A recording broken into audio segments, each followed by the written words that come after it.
Do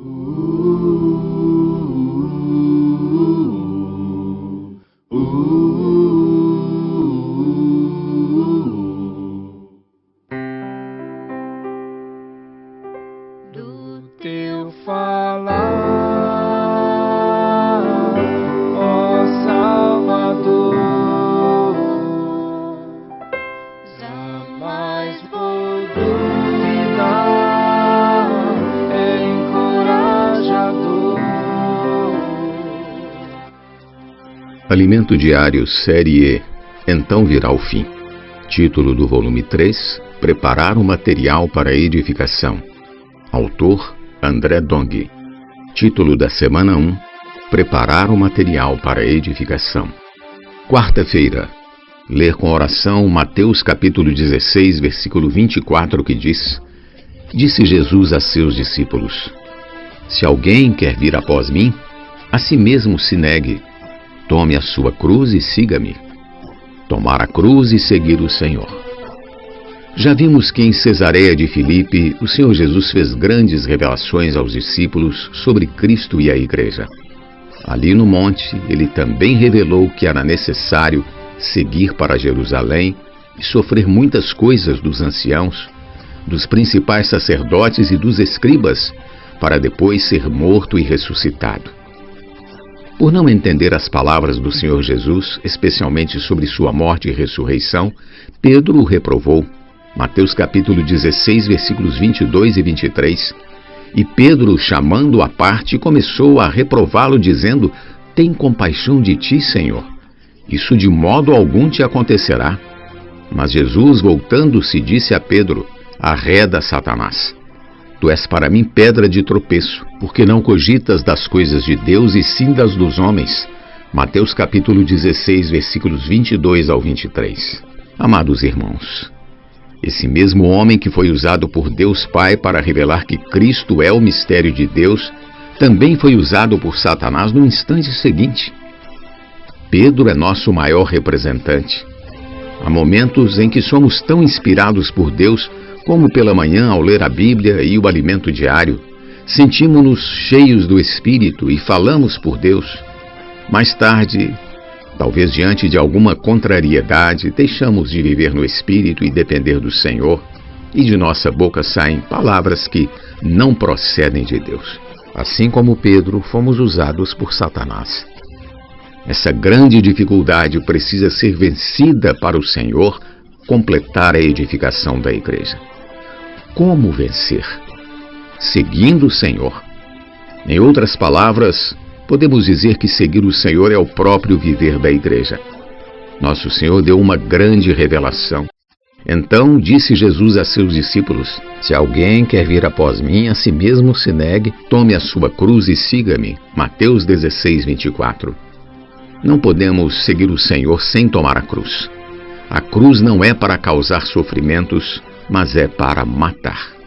A cruz é necessária para eliminar o behemote e o leviatã escondidos em nosso interior, pois quando menos esperamos, eles aparecem. Por isso o Senhor nos adverte que quem quiser salvar sua vida, perdê-la-á, e quem perder a vida por causa do Senhor, achá-la-á. Mateus 16, 25. Salvar refere-se à nossa alma, porque a queda do homem foi na alma, e a mente, uma das três partes da alma, foi a parte mais danificada. Depois da queda, o homem adquiriu uma personalidade autônoma. No jardim do Éden, Deus tinha preparado todo o ambiente para o homem viver. Ele não precisava se preocupar com nada, porque Deus era tudo para ele. Havia árvores agradáveis à vista e boas para alimento. Não era preciso plantar ou colher, pois tudo era fornecido por Deus. Mas quando a serpente conversou com Eva, tendo estabelecido um diálogo, Satanás abriu caminho para o pecado entrar. Devemos ser cautelosos e não dialogar com o inimigo de Deus, porque Satanás sempre espreita uma ocasião para atuar em nossa mente. Quando Satanás se aproximou de Eva perguntando: é assim que Deus disse, não comereis de toda árvore do jardim? Gênesis capítulo 3, versículo 1, parte B. E ela respondeu: abriu ao inimigo uma brecha para atuar em sua mente. Precisamos fechar as portas ao inimigo. O lugar onde ele mais atua é a nossa mente, que foi a parte mais danificada e a mais difícil de ser salva. Sabemos que o espírito humano estava amortecido, mas hoje basta invocar: ó Senhor Jesus, que Deus instantaneamente vivifica o espírito. Que maravilha! Nosso corpo não é problema para Deus, porque quando Jesus voltar, num piscar de olhos, Ele nos dará um novo corpo, sem defeitos, ressurreto, cheio de glória. Aleluia! O maior entrave a Deus está em nossa alma, mas Ele quer salvar o homem por completo e não a deixará de fora. Por isso o Senhor trabalha mais em nossa alma, principalmente na mente, sua parte líder.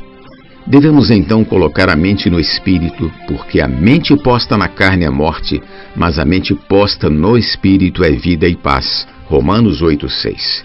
Esse é o processo que o Senhor está fazendo conosco, conforme vemos no final do capítulo 16 de Mateus.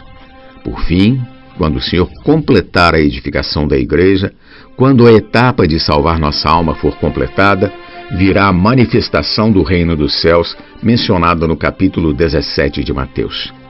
Essa manifestação é prefigurada pela transfiguração do Senhor Jesus. Naquele alto monte, o Senhor levou somente Pedro, João e Tiago, os principais, e eles viram o Senhor Jesus na glória. Os demais não tiveram esse privilégio. Mas, graças ao Senhor, a era mudou e essa glorificação ficou registrada para nós também. Vamos tomar a cruz e seguir o Senhor resolutamente. Pergunta de hoje: por que a alma é tão difícil de ser salva? Jesus é o nosso Senhor. Do teu falar,